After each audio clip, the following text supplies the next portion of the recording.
Mr. Messer. Mr. Secretary, appreciate you being here, appreciate your stamina. I have had the opportunity to meet with your wife, Christy, in her role as the Senior Advisor for International Education at USAID. And I can tell you that I know we share one thing in common in life, and that is that we both overachieved in marriage, because she is a dynamic professional and somebody that I very much appreciated her insights. I represent a mostly rural area of Indiana, 19 counties, ag and manufacturing-based economy.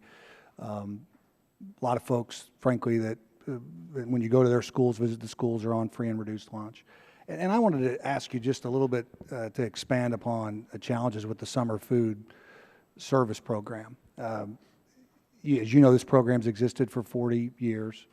This Monday, the Indiana Department of Education announced its 2015 summer food service sites.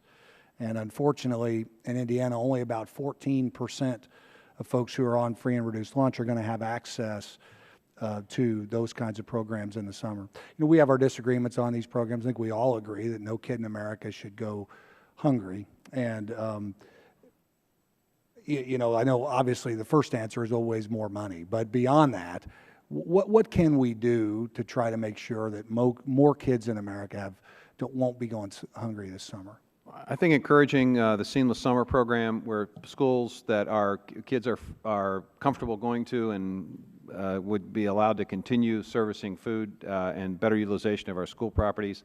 I think working with mayors and governors to sort of put the spotlight on this and encourage greater community participation.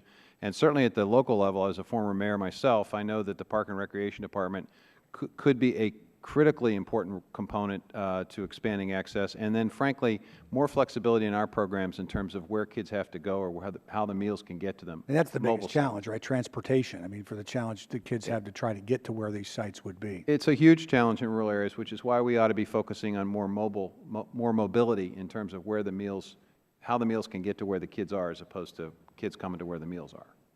Okay, great. Thank you. No further questions.